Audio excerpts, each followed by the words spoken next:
कौन चीखा? चीख तो लड़की की है।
मैंने कुछ नहीं किया, मैंने कुछ नहीं किया, मुझे छोड़ दो, मैंने कुछ नहीं किया। देखो हम लोग सीआईडी से हैं। मैंने कुछ नहीं किया साहब, मुझे छोड़ दो, मैंने कुछ नहीं किया साहब, मैंने कुछ नहीं किया। क्या हुआ इसे? साहब 2 घंटे से हारना बजा रहे हैं। लाश कहाँ है? उस तरफ है साहब। देखो जी। निखिल, ये काफी डरा हुआ है, होश में लाओ इसे। ठीक हो जाएगा तो बातचीत करेंगे। कहाँ पे? सर उधर।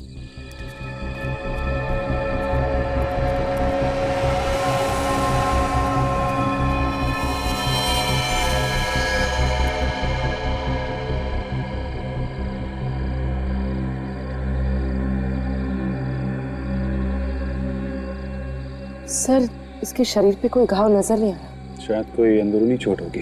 ये गला चेक करो, गला घोटने का निशान है। सर, इससे गले पे तो कोई निशान नहीं है, लेकिन इसका शरीर पीला पड़ गया। इसे लग रहा है जैसे बॉडी से सारा खून निकल गया।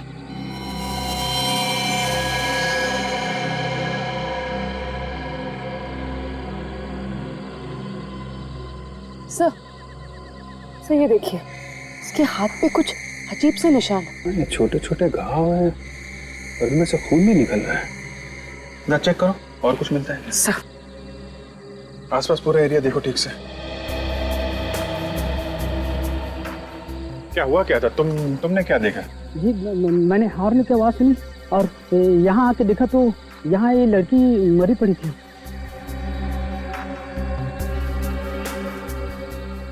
लड़की की चीख नहीं सुनी तुमने? नहीं साहब। हॉर्न की आवाज सुनी और लड़की की चीख नहीं सुनी। लड़की कहीं और मरी है क्या?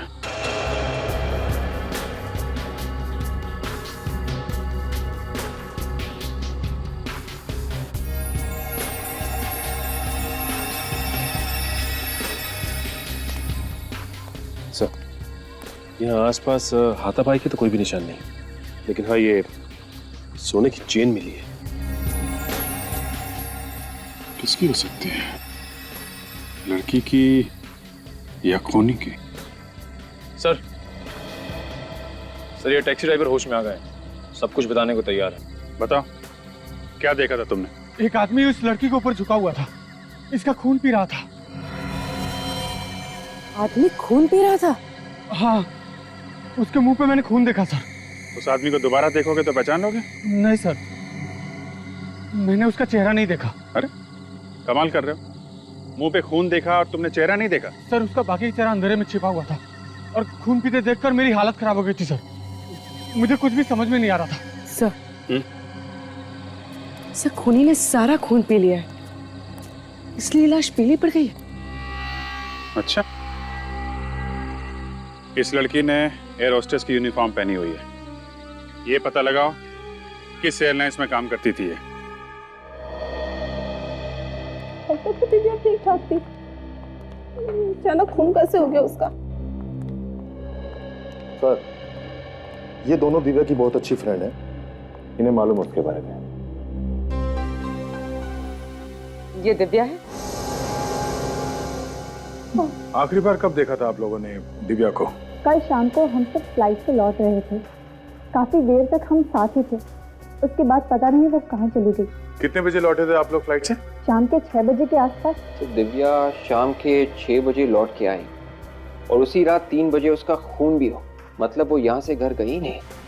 दिव्या यहाँ से घर जाने के लिए निकली थी? नहीं सर, वो किसी से मिलने जाने वाली थी। किससे? शायद सर रत्नेश नाम है उसका। ये रत्नेश कौन है? बहुत ही अमीर आदमी है, उसने दिव्या को वादा किया था जॉब देने के लिए। अच्छा, दिव्या एयर होस्टेस के कपड़ों में ही गई थी रत्नेश को मिलने के लिए जॉब के सिलसिले में? जी सर, रत्नेश ने ही उससे कहा था एयर होस्टेस के कपड़ों में आने के लिए। ये बात आप लोगों को कैसे मालूम? जिस वक्त रत्नेश का फोन आया था उस वक्त दिव्या हमारे साथ ही थी, दिव्या ने ही हमें बताया था। अच्छा, उसने बताया कि वो रत्नेश से मिलने के लिए कहाँ जा रही है? रत्नेश ने उसे ओशिवारा मिलने के लिए बुलाया था। तो रत्नेश ने दिव्या को ओशिवारा में बुलाया था और हमें दिव्या की लाश भी ओशिवारा में ही मिली थी। सर, रत्नेश के हाथ इस खून में रंगे हैं। ओशिवारा में ढूंढना पड़ेगा ये रत्नेश कहाँ है, खून के धब्बे सूखने से पहले। पूरे 25 रत्नेश है इस एरिया में, मगर कोई भी ऐसा नहीं है जिसने फोन करके दिव्या को अपने घर पे बुलाया था। अब बचा ये आखिरी वाला रत्नेश। हो सकता है ये आखिरी वाला रत्नेश ही हमारा रत्नेश हो जिसने दिव्या को बुलाया। हो सकता है। काफी सन्नाटा है। सर, जब जब सन्नाटा होता है कोई ना कोई बुरी खबर सुनने को ही मिलती है। चुप रहो फ्रेडी।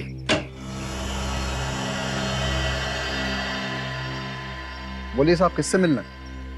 आप रत्नेश हैं? जी, मैं रत्नेश नहीं हूँ। तो फिर रत्नेश कहाँ है? लेकिन आप लोग कौन हैं? CID। CID? आप कौन है? जी, मैं शेखर हूँ, रत्नेश जी का केयर टेकर। तो फिर बुलाओ रत्नेश को। रत्नेश तो घर में नहीं है साहब। आप जरा ये चेन देखिए, इसे पहचानते हैं आप? ये चेन तो रत्नेश जी की है। रत्नेश की चेन है ना? तो बुलाओ रत्नेश को। लेकिन रत्नेश जी घर में नहीं है। तो गया कहाँ? पता नहीं साहब। किस बात के केयर टेकर हो तुम? हैं? तुम्हें पता नहीं रत्नेश गया कहाँ, कब आएगा? चलो हटो, घर की तलाशी लेंगे। अब जी बैठ जाओ, अच्छी तरह से देखो। शेखर जी। जी। वैसे रत्नेश काम क्या करता है? काम क्या करते हैं ये तो नहीं मालूम, लेकिन राज परिवार से उनका रिश्ता है। राज परिवार? जी। अच्छा, यही रत्नेश है क्या? जी।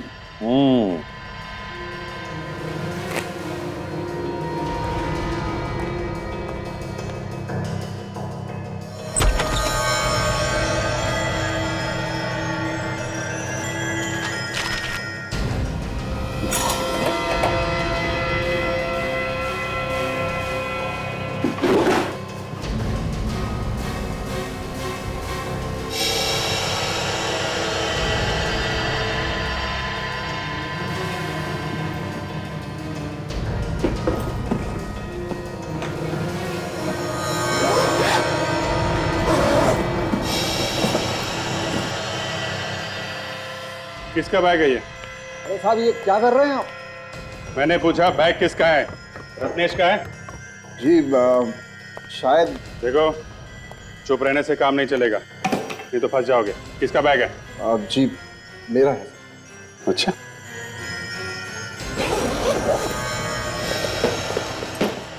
भागने की तैयारी में थे साहब। भागने की तैयारी में थे? हैं? रत्नेश घर पर नहीं है तो फरार होने की सोच रहे थे? बताओ कहाँ जाने वाले थे? जल्दी बताओ। अगर चुप रहोगे तो इसका एक ही मतलब है कि तुम रत्नेश के साथ गुनाह में शामिल हो। बताओ। लेकिन साहब मैंने कोई गुनाह किया ही नहीं। अच्छा,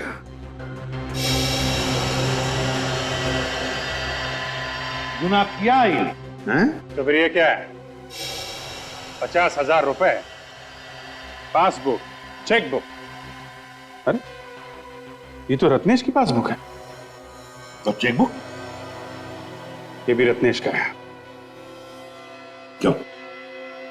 रत्नेश की बैंक का पासबुक, रत्नेश की बैंक का चेकबुक, रत्नेश के 50,000 रुपए, हैं? रत्नेश का सारा माल लेकर कहां भागने की तैयारी में थे?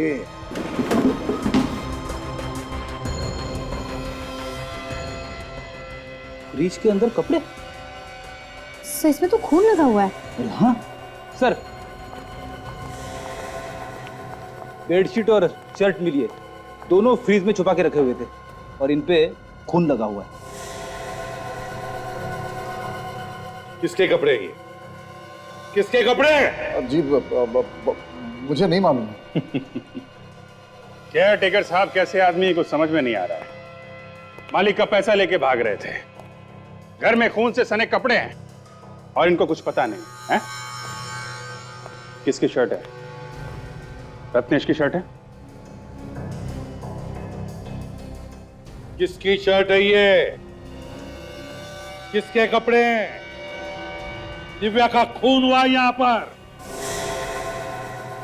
अच्छा, बहुत बड़ा शौक लगा है। तुम्हारा मुंह तो हम ब्यूरो में खोलेंगे।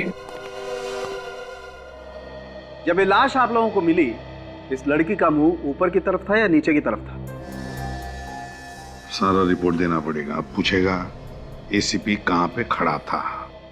मैं कुछ पूछ रहा हूं आप लोगों से, इस लड़की का मुंह ऊपर की तरफ था या नीचे की तरफ था? सचिन बताओ। सर लड़की का मुंह तो ऊपर की तरफ, मगर आप ये इस लड़की की लाश को अच्छी तरह से देखो, समझो और फिर बोलो। वैसे सालुंके साहब, लाश के बादशाह तो आप हैं। अब लाश के बारे में तो आप ही समझते हैं अच्छी तरह से। बस हो गया, हाँ? बादशाह कह दिया और अपने हाथ झाड़ लिए। एनीवे, ये तो आप जानते हैं कि शरीर में जब आदमी की मौत होती है सबसे ज्यादा खून नीचे की तरफ आ जाता है, पृथ्वी की ग्रेविटी की वजह से। शरीर का जो हिस्सा जमीन को छूता है, सारा का सारा खून वहां आकर के जमा हो जाता है। लेकिन इस केस में ऐसा नहीं है। क्या मतलब? मैं बताता हूं। ये देखो बॉस, अगर ये हिस्सा जमीन को छू रहा था तो फिर ये हिस्सा काला क्यों नहीं हुआ? क्यों काला नहीं पड़ा सर? खून की वजह से। ये हिस्सा इसलिए काला नहीं हुआ कि इसके शरीर में खून था ही नहीं, एक कतरा खून भी नहीं था। क्या बोल रहा है सर? उनके शरीर में खून था ही नहीं? ना, बिल्कुल नहीं। टैक्सी वाला शंभू भी बता रहा था कि उसने रत्नेश को खून चूसते हुए देखा है। हाँ? और एक बात। क्या? बॉस, इस लड़की की बॉडी पर मुझे सुइयों के निशान मिले। ये देखो, ऐसा लगता है बॉस इस लड़की का खून निकाला गया है। मरने के बाद खून कैसे निकल सकता है? जब इसका खून निकाला गया, ये लड़की जिंदा थी। क्या? हाँ, मतलब रत्नेश ने सारा का सारा खून चूस लिया? सर रिपोर्ट से ये पता चला है कि कपड़ों पे जो खून लगा हुआ था वो इस लड़की का नहीं है। तो फिर वो खून है किसका? वो खून इस लड़की का नहीं है,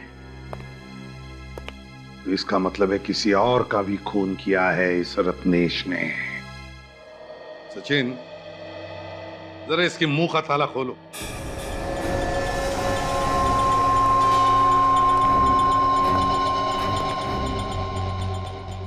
बताता है या नहीं? हाँ? क्यों? बताओगे ना? बताओ। इस लड़की के अलावा रत्नेश ने और किस किस का खून किया है? मैं सच कह रहा हूं सर, मुझे कुछ नहीं पता। तुम रत्नेश के केयरटेकर हो, तो रत्नेश क्या करता है, कहां जाता है, सब कुछ मालूम है तुम्हें। आया ना? तो फिर बताओ, क्या ये लड़की कभी रत्नेश से मिलने आई थी? सर मैं कह रहा हूं ना, वाकई मुझे कुछ नहीं मालूम। फिर ये भी रत्नेश से मिला हुआ है और इन दोनों ने मिलके खून चूसा है। ये झूठ है। ये कोई झूठ वूठ नहीं। तुम्हारे घर से हमें खून से सने हुए कपड़े मिले और तुम कह रहे हो तुम्हें कुछ नहीं मालूम है? बताओ कहाँ है रत्नेश? सर वो खून वाले कपड़े देखकर तो मुझे भी झटका लगा। चुपके से किसी ने लाकर रख दिए, कहां से आए पता ही नहीं है। झूठ बोल रहे हो तुम। हो सकता है रत्नेश गायब नहीं हो, मर चुका हो और तुमने उसके कपड़े छुपा दिए हो। रत्नेश का खून तुमने ही किया। तुमने किया रत्नेश का खून। उसके पैसे, उसके बैंक के पासबुक, चेकबुक सब लेकर भाग रहे थे तुम। मैंने रत्नेश को नहीं मारा, वो जिंदा है। क्या? वो जिंदा है? तो फिर है कहां वो? कहां है ये नहीं मालूम। घर से कब निकला था रत्नेश? कल शाम को। कितने बजे? 5 बजे के करीब। कह रहा था कि डॉक्टर के पास जा रहा हूं। किस लिए? रत्नेश को हकलाने की आदत है, इसी के लिए डॉक्टर के पास गया था। फिर ये रत्नेश निकला तो था डॉक्टर के पास जाने के लिए, लेकिन वहां नहीं पहुंचा। रत्नेश के परिवार वाले या कोई जान पहचान वाले लोग हैं यहाँ पर इस शहर में? रत्नेश के एक चाचा है, धर्म जी, इसी शहर में रहते हैं। रत्नेश के परिवार से उनके बहुत अच्छे संबंध हैं। तो ये रत्नेश जरूर इस धर्म चाचा से मिलने की कोशिश करेगा। शेखर जी, धर्म जी का एड्रेस चाहिए हमें। ये शेखर बड़ा शातिर है, टुकड़ों टुकड़ों में कहानी बता रहा है हमको। कौन है आप लोग और अंदर कैसे आ गए? रत्नेश क्या लगता है तुम्हारा? जी मेरे चाचा का लड़का है, लेकिन आप लोग कौन है? आखिरी बार कब मिले थे? आप लोग हैं कौन बताएंगे? CID। अच्छा सर, तो ऐसा बोलिए ना सर। सर अभी कुछ ही दिन पहले मिला था, पर बात क्या है सर? खून हो गया है, खून। खून? या खून, और उसी सिलसिले में हम रत्नेश को ढूंढ रहे हैं। कहाँ है वो? अरे पिताजी, ये लोग CID से हैं और रत्नेश के बारे में पूछ रहे हैं। सर ऐसे आदमी के बारे में क्या कह सकते हैं, कहाँ मिलेगा कहाँ नहीं। ऐसा आदमी मतलब? सर वो बचपन से ही बहुत खतरनाक है, मतलब किसी की जान लेना उसके लिए आम बात है। क्यों? किसका खून किया है क्या उसने पहले? हाँ सर, पहले भी खून किया है। किसका खून किया है? अपने छोटे भाई का, और तब से फरार है, इसलिए उसे पुलिस पकड़ नहीं पाई है। अपने छोटे भाई का? कब? अभी कुछ 6 महीने पहले। लेकिन क्यों किया खून? सर क्यों खून किया ये तो पता नहीं, उसके डैडी ने किसी को बताया भी नहीं, और उसके बाद वो अपना शहर छोड़ के यहाँ चला आया। अपना शहर छोड़ के यहाँ पे? क्यों, किस लिए आए थे यहाँ? बोल रहे थे रत्नेश का मेडिकल चेकअप कराना है। किस बीमारी का इलाज करवाना? जी रत्नेश हकलाता था और सर उसकी दिमागी हालत ठीक नहीं थी। दिमाग की बीमारी थी तो फिर किस डॉक्टर का इलाज चल रहा था? सर वो तो मालूम नहीं। ये रत्नेश के मम्मी डैडी अभी कहाँ पे हैं? अपने घर पे होंगे। वो अपने घर पर नहीं है। उनका कोई नंबर है तुम्हारे पास? हाँ है ना सर। आप गलत पते पर आए। अरे बिना किसी जानकारी के इस तरीके से पूछताछ करना भाई बेवकूफी हुई ना।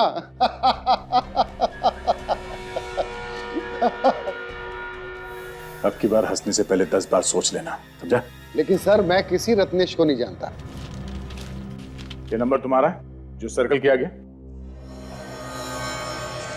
हाँ सर ये नंबर मेरे ही है, लेकिन आपके पास कैसे है? आ गया। जिन जिन के नंबर्स है ये, उन लोगों ने रत्नेश को फोन किया था या रत्नेश ने उनको? दिन में 10-10 बार फोन किया जाता था इस नंबर से रत्नेश को, और तुम कहते हो कि तुम रत्नेश को नहीं जानते? हाँ? इस रत्नेश ने खून किया है, समझे? अब जो कुछ भी मालूम है रत्नेश के बारे में जल्दी बताओ। रत्नेश ने फिर से खून कर दिया? फिर से का क्या मतलब? पहले भी खून किया था इसने? सर उसको मेंटल प्रॉब्लम है, उसका दिमाग खराब है सर। बस वो यहाँ पे आया था ना तुम्हारे पास चेकअप करवाने के लिए? नहीं सर, मेरे पास नहीं आया था सर, मैं सच कह रहा हूँ। इसका मतलब उसने शेखर से झूठ बोला? डॉक्टर साहब आपने कहा कि उसे दिमाग की बीमारी है। जी क्या एग्जैक्टली क्या बीमारी है उसे? सर उसे खून देख के ही उसका मानसिक संतुलन बिगड़ जाता है, वायलेंट हो जाता है, कंट्रोल के बाहर हो जाता है। इसी के चलते उसने अपने भाई को मार दिया 6 महीने पहले। भाई को मार दिया? कैसे? रत्नेश और उसका भाई शिप पर गए थे और फिर किसी ने कमरे में झांक कर देखा तो उसका भाई मरा पड़ा था। और रत्नेश कहाँ था उस वक्त? भाई की लाश के पास, और उसके मुंह पर खून लगा हुआ था। लाश को देख के ऐसा लग रहा था जैसे उसमें सुइयां चुभ हुई हो और रत्नेश ने उसका खून चूसा हो। सर अजीब पागलपन है, एक आदमी दूसरे आदमी का खून पी रहा है। तो इस पागलपन को रोकना पड़ेगा।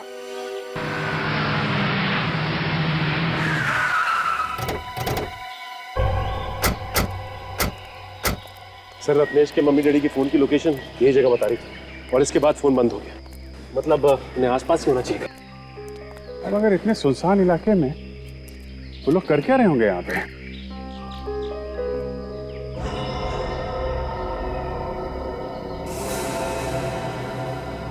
सब इतना यहाँ इकट्ठा करके रखा है एक साथ, कुछ गड़बड़ है।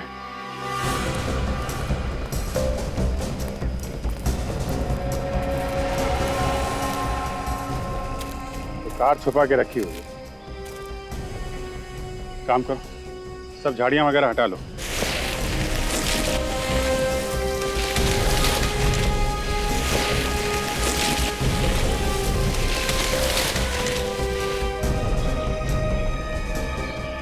My God.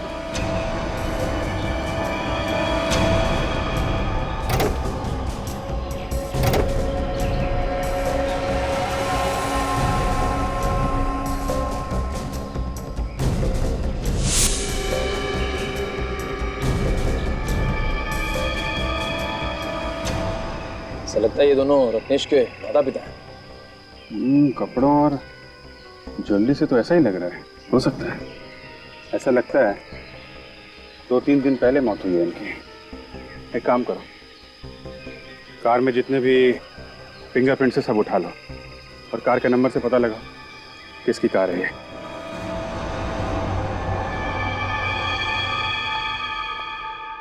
बॉस, इन दोनों के शरीर में भी वैसे ही सुइयां चुभाई गई हैं जैसे कि दिव्या के शरीर में चुभाई गई।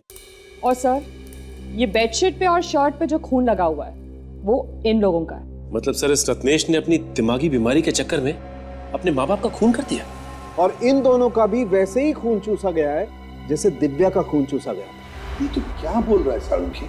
क्या बोल रहे हो तुम? क्या बोल रहा हूँ मैं? भाई मुझे डेड बॉडी जो बता रही है वही बोल रहा हूँ मैं। सचिन ने कहा कि रत्नेश ने अपने माँ बाप का खून किया। अब तुम कह रहे हो कि रत्नेश ने अपने माँ बाप का खून चूस लिया? हाँ यार, सुनकर घिन आती है। ये कैसे हो सकता है? अरे नहीं यार सालुंखी, कोई अपने माँ बाप का खून चूस सकता है? अपने माँ बाप का? देखो बॉस, तुम मुझसे ज्यादा एक्सपीरियंस्ड हो, तुम्हें मालूम है कई बार खूनी के दिमाग में कैसे कैसे फितूर होते हैं, कैसे कैसे कीड़े कुल बुलाते हैं उनके दिमाग में, मालूम है तुम्हें ना? फिर भी सालुंखी ऐसे नहीं हो सकता, नहीं हो सकता ऐसे। एक काम करो, इस शेखर को फिर से ब्यूरो लेकर आओ, गर्दन पकड़ते उसकी, पता चलेगा ये रत्नेश है कहां पर। सर, ये क्या हो सकता है? ये तो चेक करना पड़ेगा, चेक करने से ही पता चलेगा क्या है। सर मैंने तो आज तक नहीं सुना कि कोई आदमी अपने माँ बाप का खून चूस ले। सचिन, अगर इंसान की दिमागी हालत ठीक नहीं हो तो वो कुछ भी कर सकता है। उसे अच्छे बुरे की पहचान ही नहीं रहती। सर, ये रहा शेखर। शेखर बाबू, रत्नेश के माता पिता के बारे में तुम जानते थे ना? जानते थे या नहीं? जी सर। तो फिर पहले क्यों नहीं बताया? सर मैं इतना डर गया था कि मैंने आप लोगों को क्या बताया क्या नहीं बताया मुझे याद नहीं है सर। उसने अपने माँ बाप का खून कर दिया है, समझे? माँ बाप का खून कर दिया? हाँ, माँ बाप का खून कर दिया। रब जाके कहीं छुप के बैठा और उसकी कोई ना कोई तो मदद कर रहा है। और तुम जानते हो कौन मदद कर रहा है रत्नेश की? तो बताओ, बताओ। नहीं सर, मुझे कुछ मालूम नहीं सर। अच्छा, सिल्वर रंग की रिवेरा गाड़ी OHY 3765 रत्नेश की है ना? जी सर, लेकिन वो तो उनके माँ बाप के नाम पर। तो और भी कोई गाड़ी है उसकी? नहीं सर। नहीं सर, कुछ नहीं मालूम तुम्हें। ले जाओ इसे फ्रेडी, दूसरे कमरे में ले जाओ। चलो। सचिन, अगर रत्नेश के पास सिर्फ एक ही गाड़ी थी और उस गाड़ी में उसने अपने माता पिता को मारकर उनकी बॉडी डाल ली, तो फिर वो किसी दूसरी गाड़ी से भागा होगा ना, किसी टैक्सी वैक्सी से। एक काम करो, उसके फोटोज के 100-150 कॉपीज बनवाओ और सारे टैक्सी वालों को दे दो और उनसे कहो कि अगर किसी ने इसे देखा है या किसी की टैक्सी में ये बैठा है तो तुरंत हमें इन्फॉर्म करें। हैं? आगे। सर, जब से रत्नेश भागा है तब से उसका मोबाइल फोन बंद है। ये रत्नेश के फोन रिकॉर्ड्स है ना विवेक?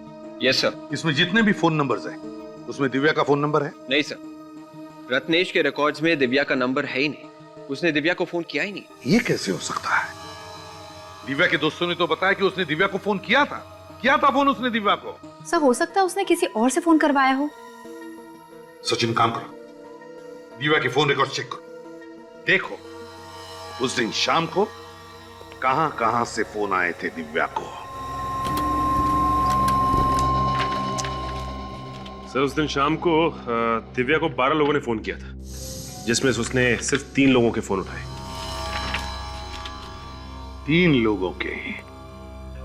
सिर्फ इन 3 लोगों के फोन उठाए दिव्या ने? तो फिर पता लगाओ ये 3 लोग है कौन। 12827 नंबर तुम्हारा है? हाँ मेरा ही है, पर तुम कौन हो? CID से। घबराओ नहीं, बस इतना बताओ कि दिव्या को जानती हो? हाँ सर जानती हूँ, मालकिन है मेरी। अच्छा, कल शाम को तुमने दिव्या को 6 बजे फोन किया था क्या? फोन तो रोज ही करना पड़ता है उन्हें। क्यों? ये पूछने के लिए कि शाम को घर आ रही है कि नहीं, खाना बनाना पड़ता है मुझे। ठीक है, आप जा सकती हैं। अरे सुनो भाई साहब। हाँ सर, फोन किया था मैंने दिव्या जी को। क्यों, क्या काम? सर मेरा काम इंश्योरेंस का है, मैं लोगों को फोन करके पॉलिसी के बारे में बताता हूँ। पॉलिसी के लिए ही फोन किया था मैंने। ओह, तो तुमने मिलने के लिए फोन करके बुलाया था उसे? हाँ जी बुलाया था, पर वो मिलने आई नहीं। समीर। हाँ जी बोलिए। A127292738 आप ही का नंबर है? हाँ जी, नंबर तो मेरा ही है। क्या हुआ? तुमने कल किसी दिव्या नाम की लड़की को फोन किया था? कौन दिव्या? मैं किसी दिव्या को नहीं जानता। वैसे आप लोग कौन है? CID। CID? क्या हुआ सर? अरे तुम तो अभी से घबराने लगे। अभी तो बहुत सारे सवालों का जवाब देना है तुम्हें। चलो। सर जब मैंने कॉल किया ही नहीं है तो मैं कैसे कह दूं कि मैंने कॉल किया है? तुम्हारे मोबाइल फोन से कोई और कॉल कर सकता है? सर ये कैसे हो सकता है सर? नहीं हो सकता ना। ये सेल नंबर तुम्हारा है? जी। ये दिव्या के फोन की कॉल लिस्ट है। इसका मतलब है दिव्या को कॉल तुमने किया था। सर ये कैसे हो गया सर? मैंने तो कॉल किया ही नहीं। देखो समीर, जब तक तुम सच नहीं बोलोगे CID से तुम्हारा पीछा नहीं छूटेगा, समझे? सर मैं सच ही बोल रहा हूँ। सर आजकल फोन हैकिंग इतनी बढ़ गई है, मैंने तो यहाँ तक सुना है कि कोई भी किसी के फोन के अंदर घुस सकता है, कॉल कर सकता है, मैसेज कर सकता है। सुना तो हमने भी, और इसके बारे में हम लोग बाद में देखेंगे। पहले ये बताओ कि तुमने अपना मोबाइल फोन किसी और को दिया था? नहीं सर। सोच के बताओ, याद करो, खून का मामला है ये। खून?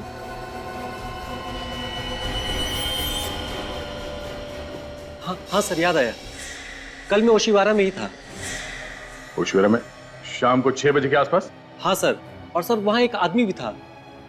सर उसकी मोबाइल की बैटरी चली गई थी और उसने मेरा मोबाइल मंगा था सर कॉल करने के लिए। अभी सोचिए ये कहानी ना। सर मैं सच बोल रहा हूँ सर। कौन था वो आदमी? उस आदमी को नहीं जानते? नहीं। और बिना जान पहचान के तुमने अपना मोबाइल फोन उसे दे दिया? हा? सर मुझे लगा कि उस बेचारे को कोई जरूरी कॉल करना होगा। क्या वो आदमी यही था? कुछ कह नहीं सकता सर, शाम का वक्त था और अंधेरा हो चुका था, मैं ठीक से देख नहीं पाया। कुछ तो याद होगा उसके बारे में।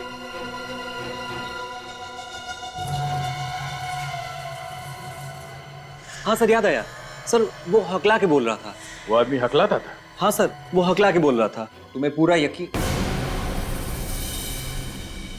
ठीक है समय, उस आदमी के बारे में कुछ और पता चले तो हमें बता देना।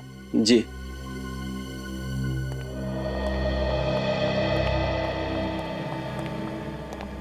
सर हमें उसे ऐसे ही इस समीर के ऊपर नजर रखना, तुम्हारे सारे सवालों के जवाब मिल जाएंगे। हाँ, और जैसे वो टैक्सी वाला बता दे कि वो रत्नेश को उसने कहां पर छोड़ा है, मुझे तुरंत इन्फॉर्म कर देना। ओके? वो टैक्सी वाला मिल गया जिसकी टैक्सी में रत्नेश बैठा था। मैं एक बात बोलूं? ना बोलूंगा तो तू चुप रहेगा? नहीं नहीं, चुप तो नहीं रहूंगा, लेकिन ये बात कान में बोलने वाली है। कान में? क्यों? आओ ना यार, एक मिनट। क्या है बताओ। बॉस, असली खूनी का पता चल गया है। क्या? ये कौन सी बड़ी बात है जो मेरे कानों में बता रहा है? अरे सबको मालूम है रत्नेश ही खूनी है, समझे? अरे यार, यही तो प्रॉब्लम है तुम्हारी यार, तुम बात को अच्छी तरह समझते ही नहीं हो। रत्नेश ने खून नहीं किया है। क्या? सर वो कैसे? बॉस, इन दोनों का खून किसी आदमी या औरत ने नहीं चूसा है। किसने चूसा है सर? बॉस, खूनी वहां पर। सही है, देखो यही आदमी बैठा था तुम्हारी टैक्सी में? हाँ साहब, यही आदमी बैठा था मेरी टैक्सी में। यही था ना? हाँ सब पक्का याद है। इतने भारी भारी बैग ले रखे थे, डिग्गी में रखते वक्त मेरी कमर दुखने लगी थी। ऐसा क्या भारी सामान हो सकता है? तुमने पूछा नहीं उससे? पूछा था साहब, कहने लगा अपने काम से काम रख, तुझे क्या लेना देना है, इसमें क्या है क्या नहीं। साहब ऐसे लग रहा था जैसे शहर छोड़ के जा रहा हो। कहाँ छोड़ा तुमने उसे? पाम क्रेन रोड पर साहब। पाम क्रेन रोड पे? वहां पे क्यों छोड़ा था?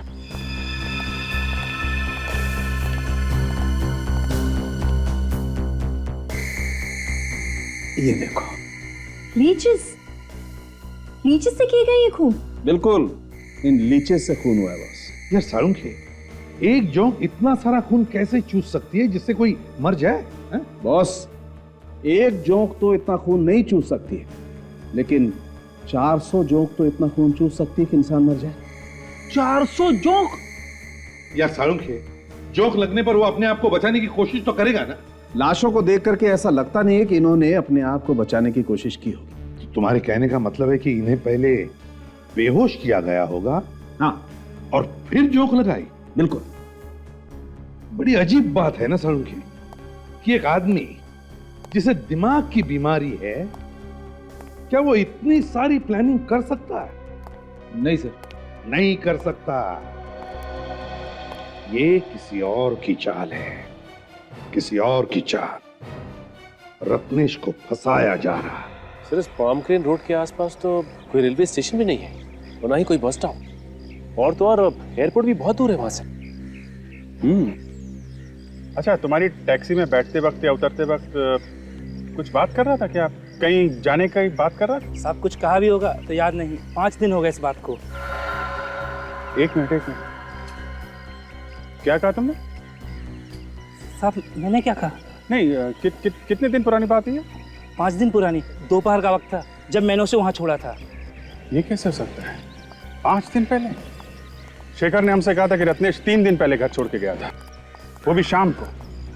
मतलब जिस रात दिव्या का खून हुआ उस दिन रत्नेश शाम को नहीं बल्कि दोपहर को निकला था। हाँ, जिस रात खून हुआ रत्नेश कहीं और था, तो फिर रत्नेश खून कैसे कर सकता है?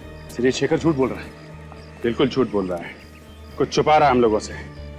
जरा पता करो ये शेखर इस वक्त है कहां पे।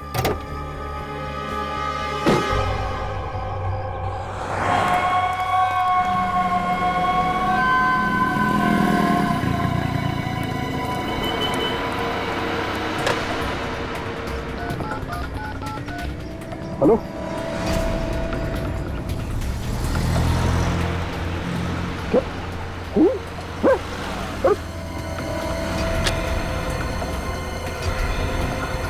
ओ भाई साहब, पैसा तो दो।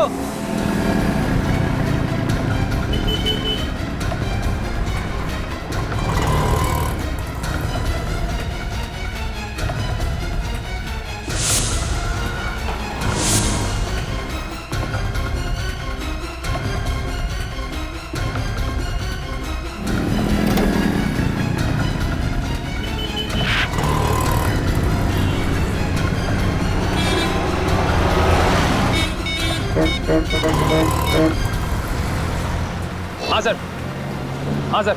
सर शेखर भी बाहर निकल के टैक्सी लेके कहीं निकला है सर। सर कहाँ निकला ये तो पता नहीं चल पाया सर। सर पर घबराया बहुत हुआ है सर वो। हाँ सर, हाँ सर।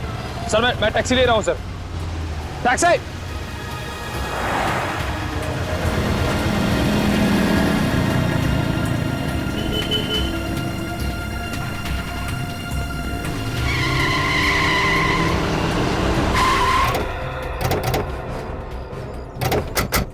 अभी अभी उधर से एक आदमी भागते हुआ आया, तुमने देखा है उसे? नहीं सर, नहीं देखा। अरे क्या बात कर रहे हो? 5-5.5 फीट का आदमी था और तुमने देखा ही नहीं उसे? सॉरी सर, हमने नहीं देखा। कहाँ है शेखर? सर शेखर अंदर भागते हुआ आया, पर ये लोग कह रहे हैं उसे देखा ही नहीं। देखा नहीं? ये कैसे हो सकता है? एक आदमी अंदर भागते हुए आया और तुम लोग किसी ने भी नहीं देखा? सर मैं अभी अभी ड्यूटी पर आया हूँ सर, मुझे नहीं मालूम। क्या आंखों पर पट्टी बांध के रखी थी क्या? देखा नहीं? टैक्सी वाला कह रहा था कि उसने रत्नेश को यहीं आसपास ही कहीं छोड़ा है, तो हो सकता है रत्नेश इसी होटल में ठहरा हो और उसने शेखर को यहीं पर बुलाया हो, पैसे लेकर और कपड़े लेकर। हाँ सर। हाँ, जरा ये फोटोग्राफ देखो। ये आदमी यहाँ पे होटल में ठहरा हुआ है? हाँ सर, ये आदमी है यहाँ पे। किस कमरे में? कमरा नंबर 104 में है सर। चलो दिखाओ। चलिए सर।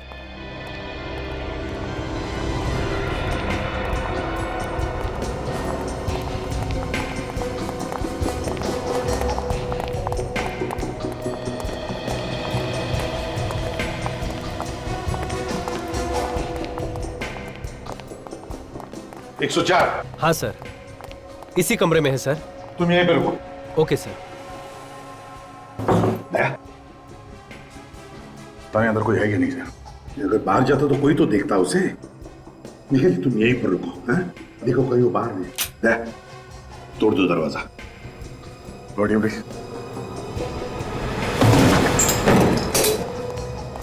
अरे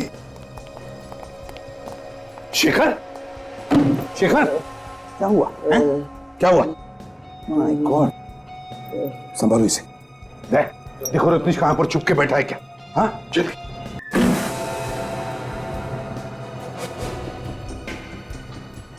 बोलो बोलो, रत्नेश का है?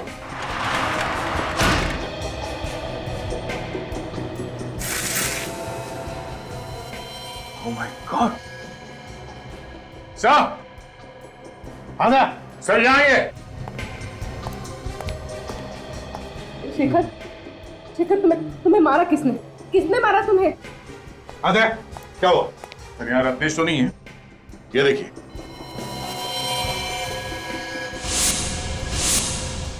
माय गॉड, इतने सारे जोक लीचेस, अरे आए कहां से?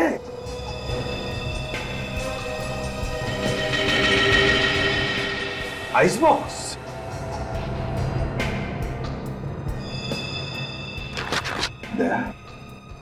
समझ गया खूनी कौन है।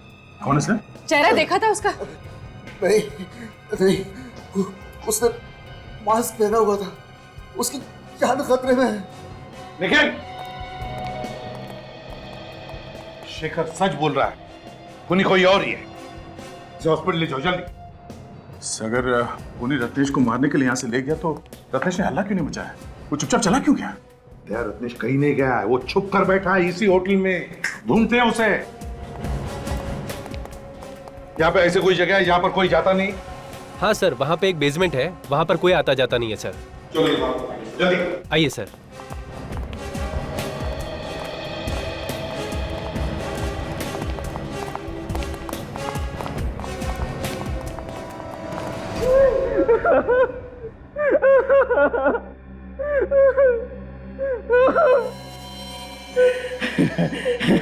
मैं तुझे अपने हाथों से नहीं मारना चाहता था, इसीलिए मैं प्लानिंग करके तुझे फंसाता था, ताकि तू जेल जाए और कानून तुझे फांसी के तख्ते पर लटका दे। कोई नहीं है ना रूम में? सर अभी तो कमरा खाली पड़ा हुआ है। खूनी ने रत्नेश को उसी कमरे में छुपा के रखा होगा। अफसोस के तेरी मौत मेरे ही हाथों लिखी है। मुझे छोड़, मैं किसी से नहीं कहूंगा। मैं दूर चला जाऊंगा, हमेशा के लिए मुंह नहीं दिखाऊंगा। तेरा मुंह तो मैं बंद करूंगा हमेशा हमेशा के लिए। लोग तो तुझे ही खूनी समझते हैं ना। तेरी मौत के बाद अब ये शक यकीन में बदल जाएगा। उन्हें तो यही लगेगा कि इतनी सारी मौत का भार तू झेल नहीं पाया, इसलिए आत्महत्या कर ली।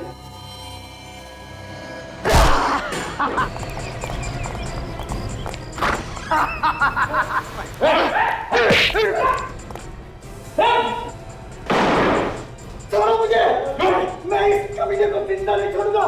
छोड़ो मुझे, जल्दी।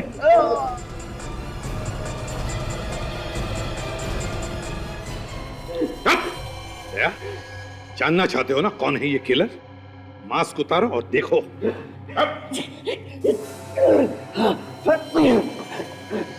जिंदा नहीं छोड़ेगा। हाँ?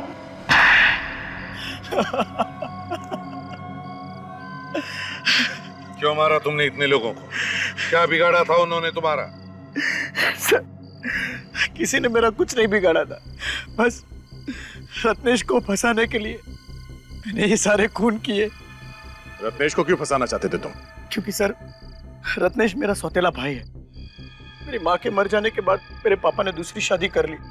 फिर रत्नेश और मेरे बीच में बचपन से ही झगड़े होते थे, मारामारी भी होती थी सर। इसके चलते पापा ने मुझे अपने आप से अलग कर दिया और मेरे चाचा के पास मुझे भेज दिया। चाचा को कोई औलाद नहीं थी, इसलिए चाचा ने मुझे गोद ले लिया। इसी की वजह से मुझे अपने पापा का प्यार कभी नहीं मिला। इसीलिए मैंने उसी दिन ठान लिया कि इसका बदला मैं जरूर लूंगा। इससे भी चैन से नहीं रहने दूंगा। और इसीलिए तुम रत्नेश बनकर लोगों को मारने लगे? उसकी दिमाग की हालत ठीक नहीं थी, इसलिए मैंने सोचा कि उसे आसानी से फंसाया जा सकता है। इसीलिए मैंने रत्नेश के भाई का पहले खून किया और इल्जाम रत्नेश पर लगा दिया। बेचारे मम्मी डैडी, उनको लगा कि ये खून रत्नेश ने किया है क्योंकि उसकी दिमागी हालत ठीक नहीं है, और फिर तुमने मम्मी डैडी का भी खून कर दिया, ये सोचकर कि लोगों को लगेगा कि उनका खून भी रत्नेश ने किया है, और फिर रत्नेश अकेला पड़ जाए और तुम उसे मार दो। सर, इसे मारना होता तो मैं कब का मार देता, लेकिन हर बार शेखर ने इसे बचा लिया। और वो लड़की दिव्या, उसे क्यों मारा तुमने? दिव्या को मैंने इसलिए मारा ताकि लोगों का शक पक्का हो जाए कि सारे खून रत्नेश ने ही किए। वाह, प्लानिंग तो तुमने बहुत अच्छी की थी। तुम्हारा एक एक पत्ता सही जगह पे जाकर बैठ रहा था, लेकिन तुम्हारा वो आइस बॉक्स जिसमें तुमने जोंक लाई थी, वो लीचेस, उसने फंसा दिया। रत्नेश को फांसी पर लटका के मारने की कोशिश कर रहे थे ना तुम? लेकिन अब तुम लटकोगे फांसी पर, तुम।